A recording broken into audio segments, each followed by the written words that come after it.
Hello. Um, this is the first video number one, which will hopefully not be many videos, but I suspect it will be, urging the release of Mumia Abu-Jamal from prison. I decided to make a movie every day until Mumia is released from prison. He's been in prison for 37 years, most of them on death row. He's now in prison without the possibility of parole, but some new evidence has come out in the case. There was a Supreme Court ruling that's going to allow him to have a new trial. And so it's a really important time, and potentially he can be released from prison. So the point of these videos is to bring as much public awareness as I can to the case, and hopefully other people will make videos. Other things that are really important is to donate money to Mumia's case and lawyers, because the fact of the matter is, without money they can't do anything, and that's just the way it is.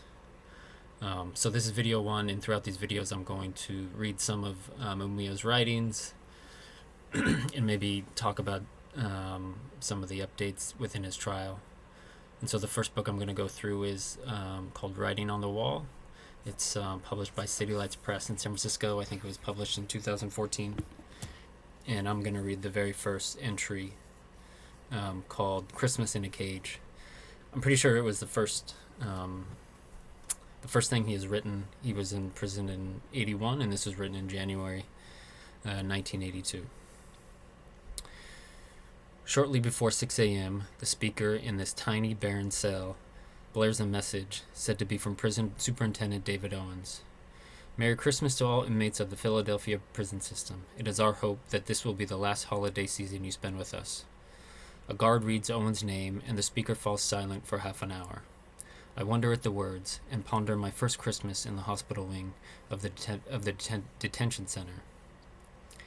I have finally been able to read press accounts of the incident that left me near death, a policeman dead, and me charged with his murder. It is nightmarish that my brother and I should be in this foul predicament, particularly since my main accusers, the police, were my attackers as well.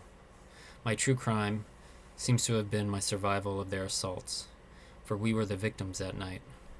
To add insult to injury, I have learned that the forces of law and order have threatened my brother and burned or permitted the burning of my brother's street address. Talk about curbside justice. According to some press accounts, cops stood around the fire joking and then celebrated at the station house. Nowhere have I read the account of how I got shot, how a bullet happened to find its way near my spine, shattering my rib, splitting a kidney, and nearly destroying my diaphragm. And people wonder why I have no trust in a fair trial. Nowhere have I read that the bullet left a hole in my lung, filling it with blood. Nowhere have I read how police found me lying in a pool of blood, unable to breathe, and then proceeded to punch, kick, and stomp me, not question me. I remember being rammed into a pole or a fire plug with police on both arms. I remember kicks to my head, my face, my chest, my belly, my back, and other places. But I have read no press accounts of this, and have heard tell of no witnesses. Nowhere have I read how I was handcuffed, thrown into a paddy wagon, and beaten, kicked, punched, and pummeled. Where are the witnesses to the police captain or inspector entering the wagon and beating me with a police radio, all the while addressing me as black motherfucker? Where are the witnesses to the beating that left me with 4-inch scars of my forehead, a swollen jaw, and chipped teeth? Not to end prematurely, who witnessed me pulled from the paddy wagon, dropped 3 feet to the cold hard earth, beaten some more, dragged into Jefferson Hospital, and then beaten inside the hospital as I fought for breath on one lung? I awoke after surgery to find my belly ripped from top to bottom, with metallic staples protruding. My penis was strapped to a tube, and the tubes leading from each nostril to God knows where, was my first recollection. My second was intense pain and pressure in my already ripped kidneys as a policeman stood at the doorway, a smile on his mustached lips, his name tag removed, and his badge covered. Why was he smiling, and why the pain? He was standing on a square plastic bag, the receptacle of my urine. Am I to trust these men as they attempt to murder me again in public hospital? Not long afterwards, I was shaken to consciousness by a kick to the foot of my bed. I opened my eyes to see a cop standing at the doorway, an Uzi machine gun in his hands. Innocent until proven guilty? Days later, after being transferred to the city custody at the medical center under armed guard, I was put into a room number 202 in the basement detention unit, which is the coldest in the place. After I transferred to what laughingly referred to as a new hospital wing of the detention center, I found out what cold really means. For the first 2 days, the temperature plummeted so low that inmates wore blankets over their prison jackets. I had been officially issued a short-sleeved shirt and some tight high-water pants, and I was so cold that for the first night I could not sleep. Other inmates saved me from the cold. One found a prison jacket for me. I had asked the guard, but he told me that I would have to wait until an old inmate rolled or gets out. So much for using the system. Other inmates and a kind nurse supplemented my night's warmth. The prison issued one bed sheet and one light wool blanket. When I protested to the social worker, she told me definitively, "I know it's cold, but there's nothing I can do. The warden's been told about the problem." Why am I concerned about the cold?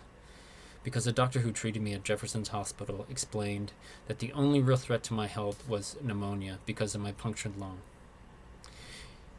It is purely coincidental that for the next week I spent some of the coldest nights and days of my life. Is the city, through the prison system, trying to kill me before I go to trial? What do I fear?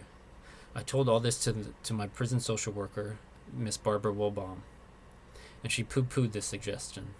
"No, Mr. Jamal, we want to see you get better." "Not hardly," I replied. Miraculously, after my complaint, some semblance of heat found its way into the cell on my side of the wall, enough to sleep at least. Is it coincidental, too, that the heat began to go on the night that I was visited by Superintendent David Owens? It is our hope that this will be the last holiday season you spend with us. Owens' words ring through my mind again. Is there another grim meaning to this seemingly innocuous holiday greeting? There is another side to this controversial case that people are not aware of. My cell is reasonably close to a place where Pedro Serrano was severely beaten and strangled to death. I've talked about eyewitnesses, some of whom I knew in the streets. These brothers, at considerable personal peril, have told their stories to police and to the prison officials, to the city manager director W.W. Good and the Puerto Rican Alliance, and to me. Some have been threatened by guards for doing so, but they have done so despite their threats. According to several versions, Serrano, who had already been beaten by guards, was shaking his cell door, making noise to attract attention. Guards, angered at the noise, ordered all the inmates into lockup. Most complied. One, a paralyzed wheelchair-bound inmate, did not. He drove his chair near the wall and watched in silence. The guard opened Serrano's cell, dragged him out, and proceeded to punch, kick, and stomp him. He cried out in pain and terror, but other inmates locked up were helpless. One guard, well known for his violence, reportedly whipped him with a long keychain, producing thin red welts on Serrano's white flesh. Before this last assault on my brother and myself, I had covered press conferences called by the Puerto Rican Alliance and members of the Serrano family. I saw photographs of Pedro Serrano, his face swollen even in death. I saw a body riddled with swells, bruises, and welts. I remember the thick, dark bruises beneath his neck, and I remember calling David Owens for a comment. Mumia, Mr. Serrano, was not beaten to death according to all reports I've received. The medical examiner concurs, Owens said authoritatively. Mr. Serrano was not beaten by any members of my staff, Owens would later proclaim to my radio listeners. Remember the dark bruises around Serrano's neck? Owens told me he apparently strangled on a leather restraint belt by exerting pressure until death. Inmate eyewitnesses said guards wrapped the leather strap around Serrano's neck and pulled him back into the room, where he was again beaten and placed in restraints. Serrano, arrested for burglary, was described by his wife as being in love with life, and surely not suicidal, as prison officials have suggested. Why have I recounted these intricacies of this case that is now public knowledge? I'll tell you why. Because my jailers, the men who decide whether I am to leave my cell for food, for phone calls, for pain medication, for a visit with loved ones, are the very same men who are accused of murdering Pedro Serrano. Remember the DA's claim that police had enough evidence to charge me with murder? How much more evidence do they have on Serrano's accused murderers? Yet every day they come to work, do their due, and return home to their loved ones, while others sit in isolation and squalor. Consider the scenario. Accused murderers guarding accused murderers. How insane, yet how telling it is of a system's brutality. What is the dividing line? That Serrano was a spick, a dirty PR, and thus his life is subjected to the depredations of a system that talks justice yet practices genocide. I'm accused of killing a police officer who was, moreover, white. For that, not even the pretense of justice is necessary. Beat him, shoot him, frame him, put fear into his family. It is the unwritten but very real script. I've been shackled like a slave, hands and feet, for daring to live. Those who have dared to question the official versions have been threatened with dismissal from their jobs and some with death.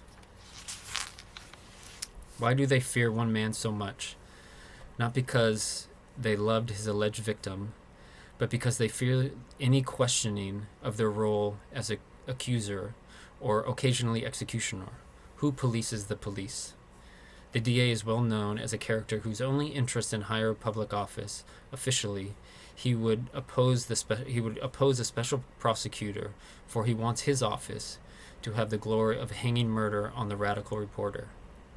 Where was then DA Ed Randell when Winston C.X. Hood or Cornell Warren were summarily executed, their hands shackled behind them? What credence did he give the witnesses to these murders? Or the outright cold-blooded killing of a 17-year-old William Johnson Green? Or the intentionally broadcast beating of Dilbert Africa? Where was his unquenchable thirst for justice then? Need we mention Pedro Serrano? Make no mistake, Jake. For a nigger or spick, there is no semblance of justice, and we better stop lying to ourselves. Who are we to blame? No one but ourselves, for we condone it and allow it to happen. We are still locked in the slavish mentality of our past centuries, for we care more for the oppressor than ourselves. How many more martyrs will bleed their last before we wake up, stand up, and demand and fight for justice? So this is video 1 in solidarity from Death Row. This is Mumia Abu-Jamal.